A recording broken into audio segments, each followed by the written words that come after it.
இந்த குரூப்ல எத்தனை பேர் அத்லெட்டிக்னு எனக்கு தெரியாது. எத்தனை பேர் அத்லெட்டிக்? நல்லா ஓடுவீங்க. Sports good. பெண்கள் நிறைய கை தூக்குறது ரொம்ப மகிழ்ச்சியா இருக்கு. நான் ஓட்ட பந்தயத்துல நல்லா ஓடுவேன், பயங்கரமா ஓடுவேன். இப்ப விட்டாலும் ஓடிடுவேன்னு வச்சுக்கோங்களேன், அவ்வளோ ஓடுவேன். வாங்கின 532 பிரைஸ்ல 180 பிரைஸ் ஓட்ட பந்தயத்திலையும் மற்ற ஸ்போர்ட்ஸ்லயும் வாங்கினது. எனக்கு ஸ்போர்ட்ஸ் அண்ட் ரீடிங் புக் ரெண்டுமே ரொம்ப பிடிக்கும். ஏன்னா ரெண்டுமே தான் 100% கான்சென்ட்ரேஷன் பண்ற ஒரு வேலை. நீ விளையாடுறனா விளையாடுறதை தவிர்த்து வேற எதுவும் செய்ய முடியாது. புத்தகத்தை வாசிக்கிறதை தவிர்த்து வேற எதுவும் செய்ய முடியாது. 100% தியான நிலையில் இருப்பது ஸ்போர்ட்ஸ் மற்றும் ரீடிங் ரெண்டு தான். நான் லைப்ரரியிலயும் இருப்பேன், கிரவுண்ட்லயும் இருப்பேன். சாதாரணமா லைப்ரரியில இருக்கிற பிள்ளைங்க கிரவுண்ட்ல இருக்காது, கிரவுண்ட்ல இருக்கிற பிள்ளைங்க லைப்ரரியில இருக்காது. நான் ரெண்டுத்துலயும் இருப்பேன். நான் உங்களை சந்திக்கணும்னு சொன்னதுக்கு பிறகு ஒரு சின்ன ஹோம்வொர்க் பண்ணேன்.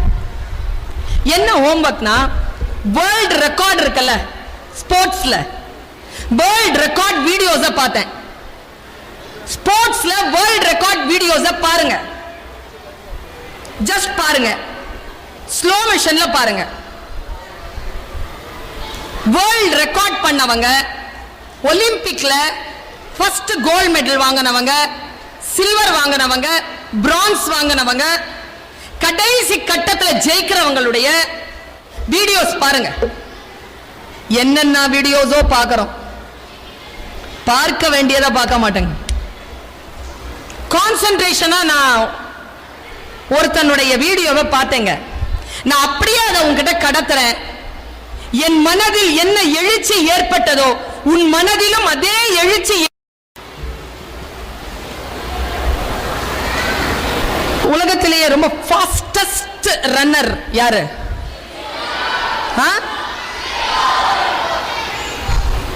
எல்லாருக்கும் அந்த பேர் தெரியுது.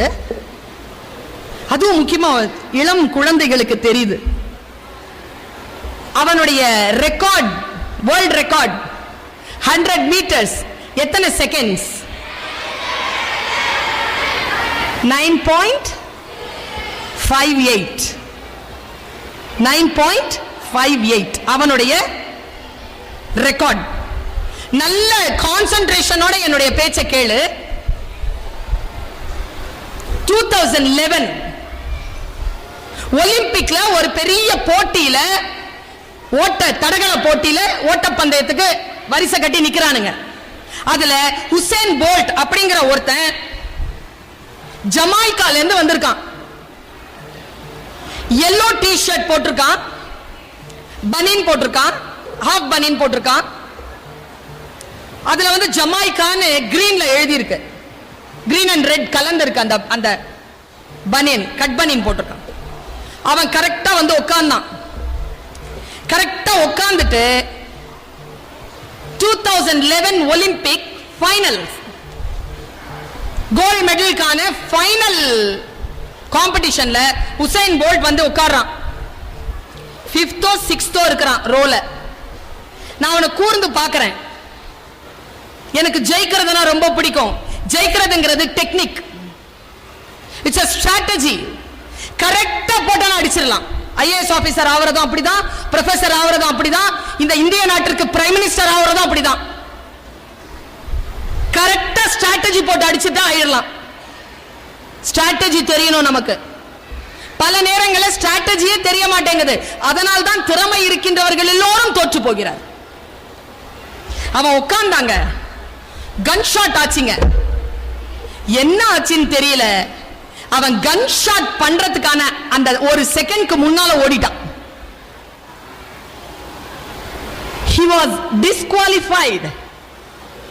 In 2011 Usain Bolt disqualified. Disqualify பண்ணப்பட்ட அவனை நான் கூர்ந்து பார்க்கிறேன், ஜூம் பண்ணி பார்க்கிறேன். என்கிட்ட இருக்கிறது ஐபோன், என்னால ஜூம் பண்ணி பார்க்க முடியும் வீடியோஸை. ஜூம் பண்ணி பார்க்கிறேன். பனியனை அப்படி கழட்டிட்டு கீழே துப்புறான். முகமெல்லாம் கடுப்பு, தோத்தா கூட அவ்வளவு அவன் தாழ்ந்து போயிருக்க மாட்டாங்க. அவன் தப்பு பண்ணி போட்டியிலிருந்து விலக்கப்பட்டான். போட்டியிலிருந்து விலக்கப்படுறதுனா எவ்வளவு பெரிய வலிங்கிறது போட்டியாளராக இருக்கக்கூடிய எனக்கு தெரியும். அது பெரிய அவமானங்க. தோத்தா கூட அவமானம் இல்ல. எது தெரியுமா அவமானம்?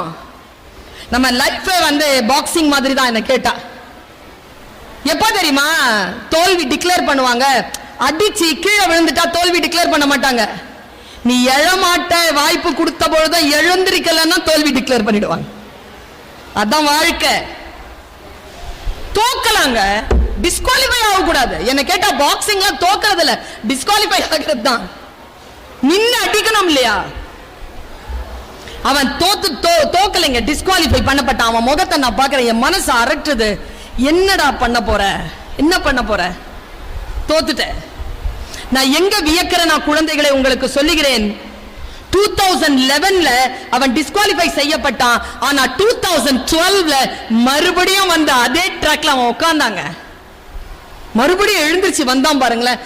அங்கேயே அவன் ஜெயிச்சிட்டான். முதல்ல குஞ்சு குழுவானுகள் எல்லாம் உசேன் போல்ட் கத்துறல, அப்படி கத்துறதுக்கு காரணம் எனக்கு தெரிஞ்சு அவன் 9.58 எடுத்தது இல்ல. தோற்று போனதற்கு பிறகும் டிஸ்குவாலிஃபை செய்யப்பட்டதற்கு பிறகும் மறுபடியும் அங்கேயே வந்து உட்கார்ந்தான் பாரு. அதனால் தான் குழந்தைகள் எல்லோரும் அவனை வரலாற்று நினைவுபடுத்தி கொண்டிருக்கிறார்கள் நான் நினைக்கிறேன். Never give up. Never give up. Whatever it may be. Don't quit. Never quit. நின்னு களமாடு. தோத்தாலும் பரவாயில்ல, மறுபடியும் ஜெயிக்கலாம். ஆனா களத்தில் இருந்து நாம் அப்புறப்படுத்தப்படக்கூடாது. வந்தாங்க. இப்ப உங்க எல்லாருக்குமே ஒரு क्वेश्चन கேட்கிறேன். உசேன் போல்ட் ஓடுறான், இந்த வாட்டி கரெக்டா ஓடுனான். அவனுடைய பார்வை எங்கெங்க இருந்திருக்கும்? எனிபாடி? அவன் வேர்ல்ட் ரெக்கார்ட் பண்ணான். தோத்து டிஸ்குவாலிஃபை பண்ணப்பட்டு அடுத்த காம்படிஷன்ல கலந்துகிட்ட உசேன் போல்ட் அந்த காம்படிஷன்ல வேர்ல்ட் ரெக்கார்ட் பண்றான். அவன் ஜெயிக்கல, வேர்ல்ட் ரெக்கார்ட் பண்றான். அவன் ரெக்கார்ட அடுத்த வருஷம் அவனாலேயே உடைக்க முடியல. 10.63 முடியல அவனால. அவன் அந்த எக்ஸ்பர்ட் சொல்றாங்க அந்த 9.58க்கு முன்னால 0.1 கிட்ட வந்தாலும் நரம்பு வெடிச்சிருமாங்க மனுஷனுக்கு. அதான் மேக்ஸிமம் லிமிட்டா. மேக்ஸிமம் லிமிட்ல அவன் ஓடலாம். எனக்கு என்னன்னா என் குழந்தைகளுக்கு நான் அவன் ஜெயிச்சதை சொல்லி தரணும். ஒருத்தன் அப்படி ஜெயிக்கிறான்னா என்ன ஸ்ட்ராட்டஜி? அவன் பார்வை எங்க இருந்துச்சு தெரியுமா? எங்க பார்த்திருக்கோம்? எங்க இருந்திருக்கோம்? Come on. Final destination gun shot. தப்பு பண்ணிட்டோம்ல, அதனால அங்கதான் இருக்கும் நமக்கு இல்ல. நிறைய ஆன்சர்ஸ் இருக்கு. பக்கத்துல ஓடுறவனுடைய காலு, டெஸ்டினேஷனுடைய ரிப்பன், அவன் அதெல்லாம் பார்க்கலைங்க. நான் வியந்தங்க, எப்படி ஒருத்தன் வேர்ல்ட் ரெக்கார்ட் பண்றான், ஜெயிக்கிறதுனா என்ன ஸ்ட்ராட்டஜி? அவன் பார்வை எங்க தெரியுமா இருந்தது? அவன் பார்வை இருந்த இடம் டைம் போர்டு.